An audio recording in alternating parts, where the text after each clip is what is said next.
እስኪ አንድ ነገር ልጠይቃችሁ። ዛሬ ጠዋት ከእንቅልፋችሁ ስትነሱ ቁርስ ስትበሉ ወይም ይህንን ቪዲዮ ለመክፈት ስትወስኑ ያንን ውሳኔ የወሰነው ማን ይመስላችኋል?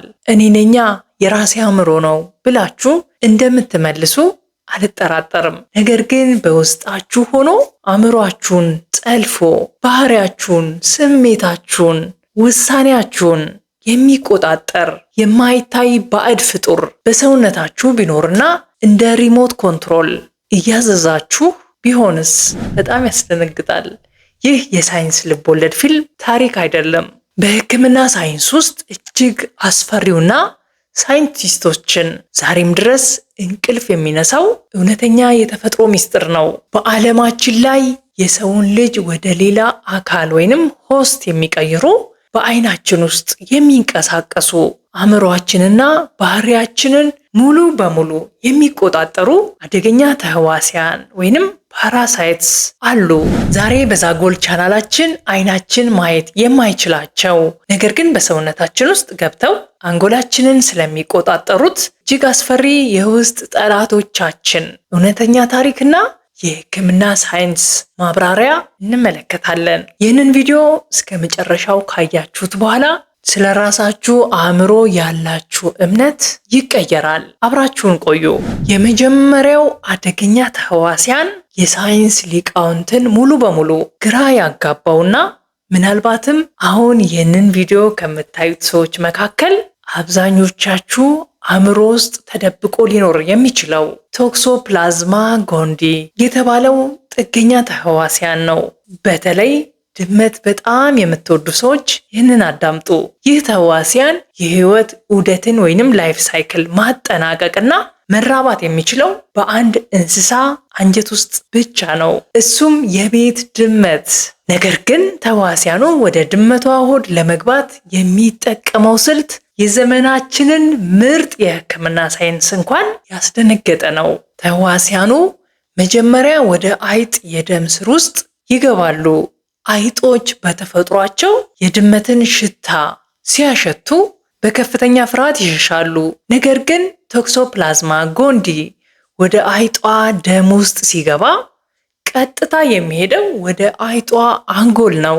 ከዚያም በአይጧ አንጎል ውስጥ ያለውን የፍርሃት ማዕከል አጥፍቶ በምትኩ ከፍተኛ የዶፓሚን ሆርሞን ይረጫል። ውጤቱ ምን ይሆናል መሰላችሁ? አይጧ ድመትን መፍራት ታቆምና በተቃራኒው አይጧ ራሷ ፈልጋ ሄዳ ለድመቷ ራት ትሆናለች። ተህዋሲያኑም በተሳካ ሁኔታ ወደ ድመቷ አንጀት ይገባል። ይህ የተህዋሲያኑ የአእምሮ ቁጥጥር ወይንም ማይንድ ኮንትሮል ጥበብ ነው።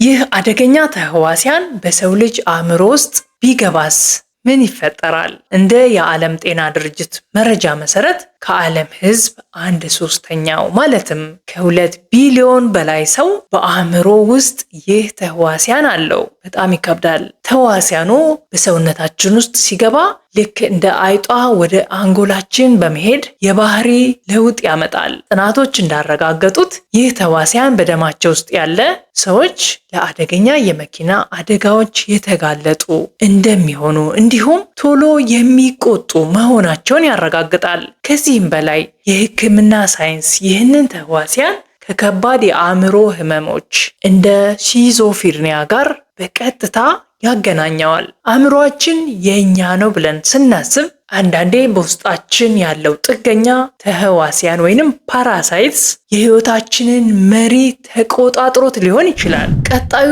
የሕክምና እንቆቅልሽና እጅግ አስፈሪው ጥገኛ ተህዋሲያን ደግሞ ባህሪን ከመቀየር አልፎ በቀጥታ የሰውን ልጅ አንጎል እንደ ምግብ የሚመገበው ኔግሌሪያ ፊውለሪ ወይም በሳይንሱ ዓለም አእምሮ ተመጋቢው አሜባ ወይንም ብሬን ኢቲንግ አሜባ በመባል የሚታወቀው ነው። ይህ ታሪክ የሕክምና ሳይንስን ካስገረሙና ካሳዘኑ እውነተኛ ክስተቶች አንዱ ነው። በክረምት ወራት በአሜሪካና በተለያዩ የዓለም ክፍሎች ጤናማ የሆኑ ወጣቶችና ህፃናት በሞቃታማ ሐይቆችና ወንዞች ውስጥ ለመዋኘት ይገባሉ። በደስታ ተጫውተው ዋኝተው ወደ ቤታቸው ይመለሳሉ። ነገር ግን በዚያ ውሃ ውስጥ ምን እንደተደበቀ አያውቁም። ይህ አደገኛ አሜባ የሚኖረው በሞቀ የተፈጥሮ ውሃ ውስጥ ነው። አንድ ሰው ውሃ ውስጥ ሲጠልቅ ውሃው በአፍንጫ በኩል ይገባል። አሜባ ውሃውን ተከትሎ ወደ አፍንጫው የውስጠኛው ክፍል ወይንም ናዛል ካቪቲ ከገባ በኋላ በቀጥታ የማሽተት ነርቭን ወይንም ኦልፋክተሪ ነርቭ ተጠቅሞ ልክ እንደ መሰላል ወደ አእምሮ ይጓዛል። ወደ አንጎል አንዴ ከገባ በኋላ አሜባው በፍጥነት መራባት ይጀምራል።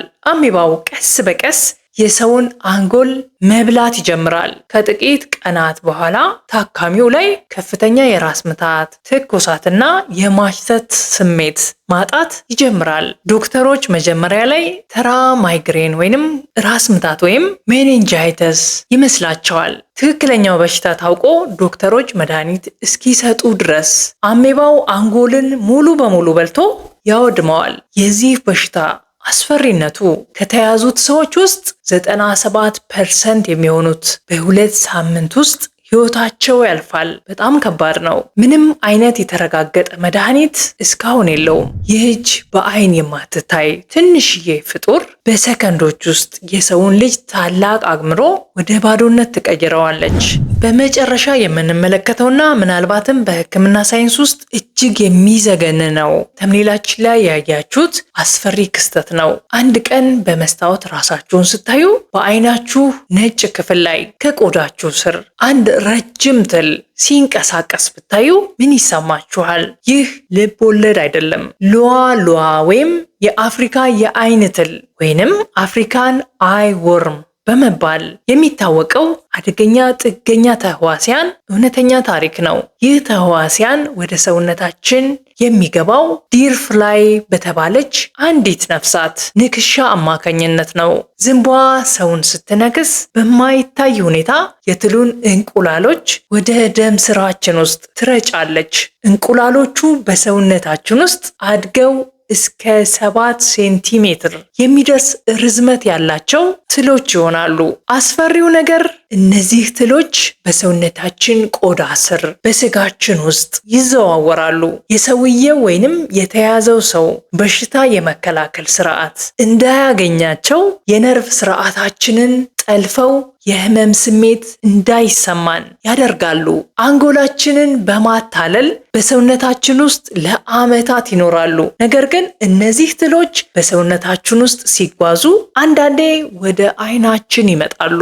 ያው ስሜቱ ባይሰማንም በትክክል በአይናችን ኳስ እና ከላይ ባለው ስስ ቆዳ ወይንም ኮንጀክቲቫ መካከል ሲያልፍ ታካሚው ትሉ ሲንቀሳቀስ በግልጽ ይሰማዋል። በመስታወት ሲያየው ትሉ በአይኑ ስር ሲሄድ ያየዋል። ዶክተሮች ይህንን ለማከም የታካሚውን አይን በቀዶ ጥገና በመክፈት ትሉን ያወጡታል። ይህ ተህዋሲያን የሰውን የነርቭ ስርዓት ወይንም ነርቨስ ሲስተም እንዴት ማታለልና መቆጣጠር እንዳለበት በተፈጥሮ ከፍተኛ ጥበብ የተላበሰ ነው።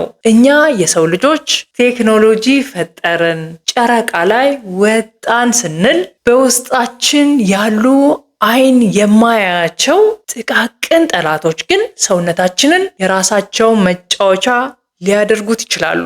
የዛጎል ቤተሰቦች ተፈጥሮ እጅግ አስደናቂ፣ ረቂቅና በተመሳሳይ ሰዓት ደግሞ እጅግ አስፈሪ ናት። የሰው ልጅ አእምሮ በዓለም ውስጥ ካሉ እጅግ ረቂቅ ፍጥረታት አንዱ ቢሆንም አንዲት በአይን የማትታይ ጥገኛ ተህዋሲያን ግን ይህንን ታላቅ አንጎል ሰብራ ገብታ ልትቆጣጠረው ትችላለች። ይህንን ቪዲዮ አይታችሁ ስትጨርሱ የውሳኔዎቻችሁ ምንጭ እናንተ ናችሁ ወይስ በውስጣችሁ ያለው የተደበቀ ጠላት? ስለ እነዚህ አስፈሪ የውስጥ ጠላቶችና የሕክምና ሳይንስን ስላስጨነቁ ተህዋሲያን ምን አሰባችሁ? ከሶስቱ በጣም ያስፈራችሁ የትኛው ነው? የድመቷ ቶክሶፕላዝማ፣ የአእምሮ አሜባ ወይስ የአይኑ ትል? አስተያየታችሁን ከታች በኮሜንት መስጫው ላይ አስፍሩልኝ። ቪዲዮን ከወደዳችሁት ብዙ ሰው እንዲመለከተው ላይክ ማድረጋችሁን አትርሱ። ለቻናላችን አዲስ የሆናችሁ ደግሞ በየሳምንቱ 3 ቀን